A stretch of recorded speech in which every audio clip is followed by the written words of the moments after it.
कधी कधी तर ना असं होतं की घरामध्ये भाजीला काहीच नसतं आणि नेमकं आपल्याकडे कोणी ना कोणी पाहुणे आलेले असतात. आमच्याकडे सुद्धा आज असंच झालेलं आहे. उद्या रविवार असल्यामुळे मी काय भाजीला आणलंच नाही, कारण की म्हटलं रविवारी गावचा बाजार असतो, मग उद्याच बाजार करूया. आणि नेमके आज आलेत पाहुणे. थोडा वेळ विचार केला आणि मग म्हटलं विदर्भ स्पेशल मस्त छान अशी रस्सा भाजी बनवूया. त्यामुळे तुम्ही सुद्धा व्हिडिओ अजिबात स्किप करू नका, संपूर्ण पहा. आणि इथे बघा, बोलत बोलत जरासं तेल मी जास्तच घेतले, तर यातलं थोडंसं तेल काढून घेते. कढईमध्ये अगदी थोडंसं तेल मी घेतलेलं आहे. तेल तापल्यानंतर त्यामध्ये साधारण 1 चमचाभर जिरे घातले.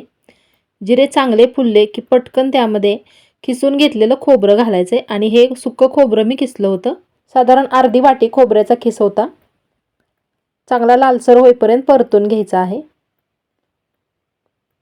तर व्यवस्थित चांगलं हे भाजून घेतलेलं आहे. पहा, आता मी एका ताटामध्ये काढते आणि याच कढईमध्ये 2 मोठे चमचे पांढरे तीळ घालते. तीळसुद्धा भाजून घ्यायचे आहेत आणि इथे मात्र मी तेलाचा वापर केलेला नाही.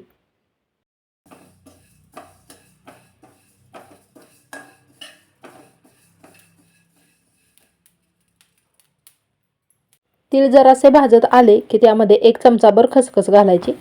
खरंच तुमचा विश्वासच बसणार नाही, पण जेव्हा तुम्ही ही रेसिपी बनवून खाल ना, तेव्हा मात्र तुमचा नक्की विश्वास बसेल. एवढी जबरदस्त चवीची रेसिपी झाली होती ना, त्यामुळे मग म्हटलं नक्कीच ही तुमच्याबरोबर शेअर करूया. तर चांगलं हे दोन्ही पण मी भाजून घेतलेलं आहे. आता हे सुद्धा काढून घेते. अगदी थोडंसं 1 छोटा चमचा तेल मी कढईमध्ये गरम करायला ठेवलेलं आहे आणि त्यामध्ये साधारण 1 प्लेटभर चिरलेला कांदा घातला. आता कांदे तर बघा प्रत्येकाच्या घरामध्ये असतातच. आता इथं तुम्हाला असंही वाटलं असेल की मी कांद्याची भाजी बनवायला लागली, पण कांद्याची भाजी न बनवता खूप छान अशी स्पेशल भाजी बनवते. त्यामुळे व्हिडिओ अजिबात स्किप करू नका, संपूर्ण पहा.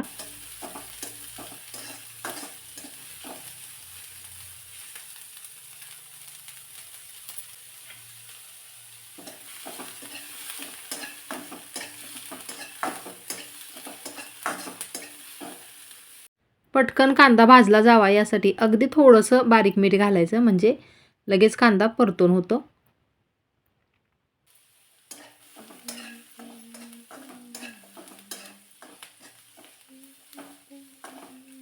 चांगला लालसर कलर येईपर्यंत कांदा मी परतून घेतलेला आहे. आणि आता इथं तुम्हाला यामध्ये टोमॅटोचा वापर करायचा असेल तरी पण तुम्ही करू शकता, पण माझ्याकडे सध्या टोमॅटो नाही आहे, त्यामुळे मी इथे वापरलेलं नाही.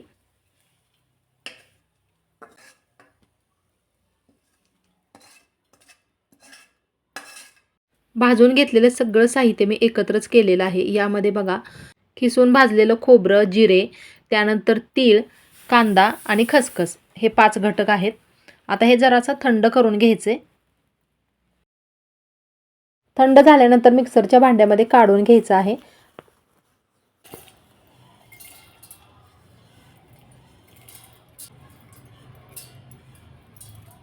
भाजी एकदम जबरदस्त चवीची झाली पाहिजे, यासाठी थोडेसे मसाले तर वापरावे लागणारच आहे. पुढे पाहाल तुम्ही. तर इथे पहा, मी कच्ची कोथिंबीर जराशी घेतली, त्यानंतर लसूण पाकळ्या घातलेल्या आहेत. साधारण 10-12 लसणाच्या पाकळ्या सोलून घातल्या. आलंसुद्धा घालायचं आहे. आलं कट करून घालते. यामुळे पदार्थाची चव तर वाढतेच आणि स्वाद पण छान येतो. एकदम बारीक पेस्टेची बनवायचे, यासाठी अगदी थोडंसं पाणी घातलेलं आहे. पाणी घातलं ना, छान असं बारीक होतं. चांगली बारीक पेस्ट बनवली ना, भाजी पण मिळून येते. तर चला, आता मसाला तर बनवून झालाय. आता अजून एक तयारी केली ना, मग पटकन भाजी बनवायला घेते. तर यासाठी अगोदर कढईमध्ये थोडंसं तेल गरम करायला ठेवायचे.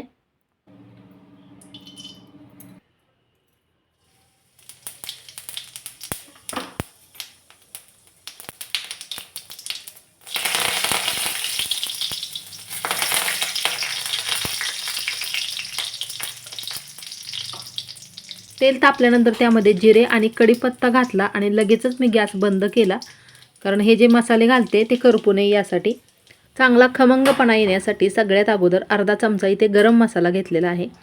त्यानंतर घरगुती काळा मसाला तो सुद्धा अर्धा चमचा वापरला आहे. तिखटाचं प्रमाण तुमच्या आवडीनुसार कमी जास्त ठेवा. थोडंसं हिंग घातलं.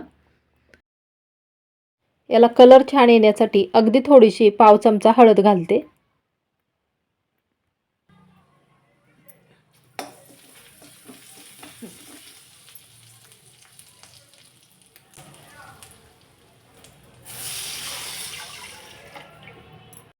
सुरुवातीला 1 वाटीभर पाणी घातलेलं आहे आणि आता गॅस मी ऑन केला आहे आणि अजून 1 वाटीभर पाणी यामध्ये घालते. चवीनुसार मीठ घालायचं आहे आणि त्यानंतर थोडेसे सुके मसाले, अर्धा चमचा इथं भाजलेले जिरेची पूड घातलेली आहे आणि त्यानंतर अर्धा चमचा भाजलेल्या धन्याची पूड, म्हणजे धने जिरे पूड मी भाजूनच बारीक केले होते. कच्ची कोथिंबीर घातली जराशी आणि त्यानंतर इथे पाहता मी हा जो मसाला वाटून ठेवला होता ना, यातला थोडासा मसाला इथे वापरणार आहे, म्हणजे याचा स्वाद पण छान येतो.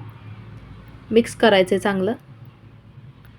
साधारण 1 चमचाभर मसाला यामध्ये घातला.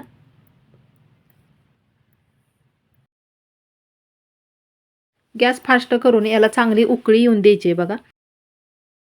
तर हळूहळू याला उकळी यायला लागली की मग गॅस कमी करायचा आणि 2 वाट्या पाणी वापरलं होतं, तर 1 वाटी बेसन पीठ याला पुरेसं होतं. थोडंसं बेसन पीठ यामध्ये घालून पीठ वैरून घ्यायचं आहे. आणि इथं तुम्हाला असाही प्रश्न पडला असेल की मी पिठलं बनवते, पण पिठलं न बनवता पिठल्यासारखं बनवून यापासून छान अशी रस्सादार चमचमीत अशी भाजी आपण बनवणार आहोत.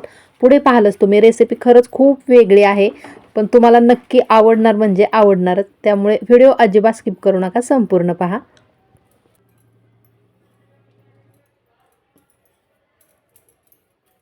एकदम सगळं पीठ यामध्ये न घालता थोडंसं पीठ घालून व्यवस्थित चांगलं हे मिक्स करून घेतलेलं आहे, म्हणजे याच्या गुठळ्या पण होत नाहीत.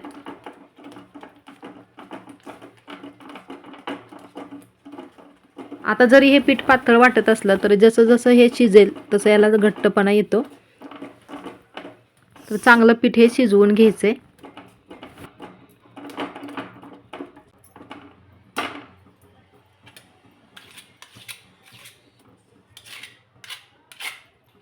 गॅसची फ्लेम एकदम कमी ठेवायची आणि 1-2-3 मिनिटाकरता यावरती झाकण ठेवायचं आहे.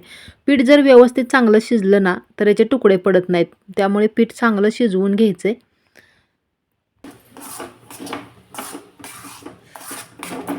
हे जरासं थंड करून घ्यायचं आहे आणि तोपर्यंत गॅसवरती साधारण 1-1.5 ग्लास पाणी मी उकळण्यासाठी ठेवलेलं आहे.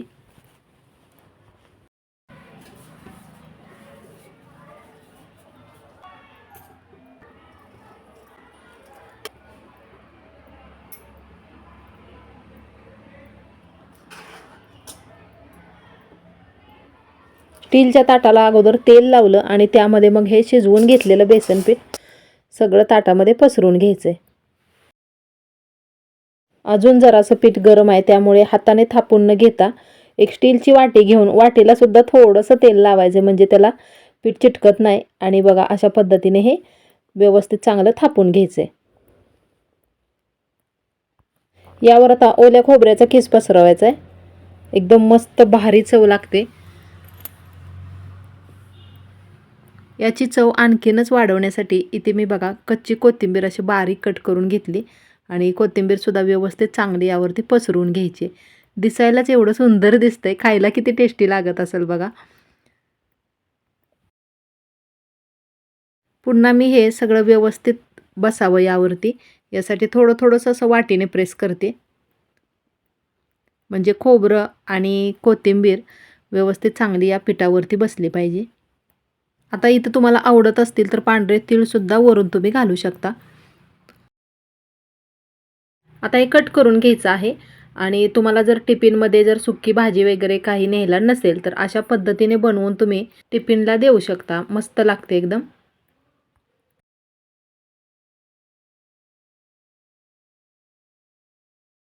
तर अशा पद्धतीने याच्या त्रिकोणी आकारामध्ये वड्या मी कट करून घेतलेल्या आहेत. तुम्हाला हवा तो आकार तुम्ही त्रिकोणी, चौकोनी कोणताही देऊ शकता. वड्या कट करून झालेत, आता पटकन भाजी बनवायला घ्यायची. तेल तापलं की त्यामध्ये मोहरी आणि कढीपत्त्याची पानं घालायची. त्यानंतर थोडीशी चिरलेली कोथिंबीर,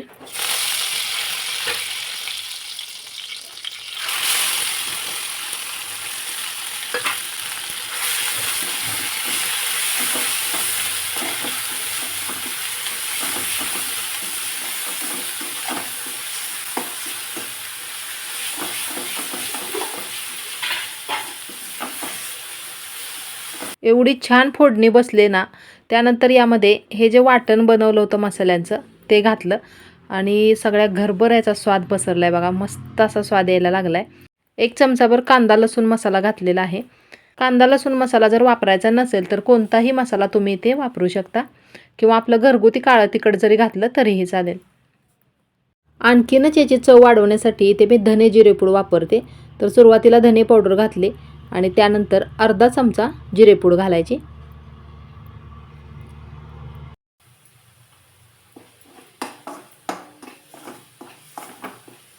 थोडा वेळ परतून घेतल्यानंतर यामध्ये तिखट घालायचे. आता तिखटाचं प्रमाण कमी जास्त तुम्ही करू शकता कारण की वड्या बनवल्या होत्या त्यामध्ये सुद्धा तिखट वापरलेलं आहे. घरगुती काळा मसाला घातल्यानंतर अगदी थोडंसं लाल तिखट घालते आणि हे विकतचं लाल तिखट आहे. याला तिखटपणा कमी असतो पण भाजीला कलर छान येतो त्यामुळे इथे वापरलेला आहे मी. ज्या मिक्सरच्या भांड्यामध्ये मसाला वाटून घेतला होता त्यामध्ये अगदी थोडंसं पाणी घातलं आहे कारण की भांड्याला पण थोडासा मसाला चिकटला होता आणि तो वाया जाऊ नये यासाठी अगदी थोडंसं अर्धी वाटी पाणी घालून व्यवस्थित चांगलं ते मिक्स करून यामध्ये घातलेलं आहे. आणि आता इथे गरम करायला जे पाणी ठेवलं होतं ते पाणीसुद्धा गरम झाले. गरम पाणी यामध्ये घालायचे.